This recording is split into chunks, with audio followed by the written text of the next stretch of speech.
Party అధికారంలో ఉన్నప్పుడు బటన్లు నొక్కడం తప్ప పరిపాలన చేయలేదని వాళ్ళు ఆరోపిస్తున్నారు. దాని మీద మీరేమంటారు? పరిపాలన చేయలేదా, డెవలప్మెంట్ చేయలేదా? ఏది లేదు, బటన్లు నొక్కడం తప్ప అంటున్నారు. ఓకే, బటన్లు నొక్కి ప్రజలకు 2,70,000 సంక్షేమం ఇచ్చినాం. అదే బటన్లు నొక్కి 30 లక్షల మందికి ఇళ్ల పట్టాలు ఇచ్చినాం. ఓకేనా?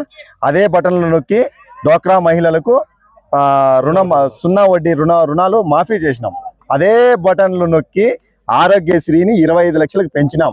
అదే బటన్లు నొక్కి ప్రజలకు కావాల్సిన ప్రతి ఒక్క అమ్మఒడి కావచ్చు, ఆరోగ్యశ్రీ కావచ్చు, జగనన్న విద్యా దీవెన, వసతి దీవెన, వెల్త్, ఎడ్యుకేషన్, ప్రతి ఒక్కటి ఇన్ఫ్రాస్ట్రక్చర్ లో కూడా ప్రతి ఒక్కటి బటన్లు నొక్కి ఇచ్చాం. ఇప్పుడు ఆ బటన్లు నొక్కలేక ఈ పెద్ద ఆయన 76 సంవత్సరాల పెద్ద ఆయన ఆ బటన్ కూడా నొక్కలేకున్నాడే. అప్పుడు ముసలోడు కూడా ఒత్తుతారు బటన్ అని చెప్పాడు కదా. ఈయన 76 సంవత్సరాల ముసలోడే కదా, బటన్లు ఎంతకి నొక్కలేకపోతున్నాడు? ప్రతి స్త్రీకి ప్రతి మహిళకు ఎందుకు 1500 ఇవ్వలేకపోతున్నాడు? 50 సంవత్సరాలు దాటిన ప్రతి బీసీ వాళ్లకు పెన్షన్ ఎందుకు ఇవ్వలేకపోతా ఉన్నాడు? 7,000 కోట్ల ఫీజు బకాయిలు ఉన్నాయి, ఫీజు రింబర్స్మెంట్ ఎందుకు నొక్కలేకపోతా ఉన్నాడు? ఎందుకు నొక్కలేకపోతా ఉన్నాడు? డెవలప్మెంట్ ఏం జరిగింది?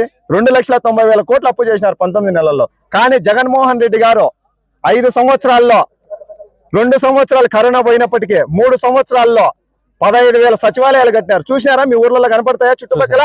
దానికి ఆనుకొని విలేజ్ క్లినిక్ ఉంటుంది, దానికి ఆనుకొని ఆర్బీకే ఉంటుంది, డిజిటల్ లైబ్రరీలు ఉంటాయి. 17 మెడికల్ కాలేజీలు తెచ్చినారు, 4 పోర్ట్లు, 10 ఫిషింగ్ హార్బర్లు, 6 ఫిష్ ల్యాండ్ సెంటర్లు, ఎన్ని ప్రాజెక్టులు తెచ్చినారు.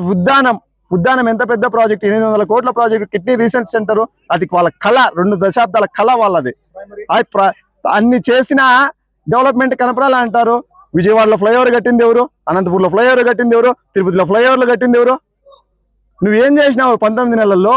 ఎక్కడ చూసినా జగన్మోహన్ రెడ్డి గారు కట్టిన స్కూల్స్, బాగు చేసిన స్కూల్స్, హాస్పిటల్స్, సచివాలయాలు, ఆర్బీకేలు, విలేజ్ క్లినిక్లు, రోడ్లు, ఫ్లైఓవర్లు ఇవే కనపడతాయి. కానీ నువ్వేం చేసినావయ్యా?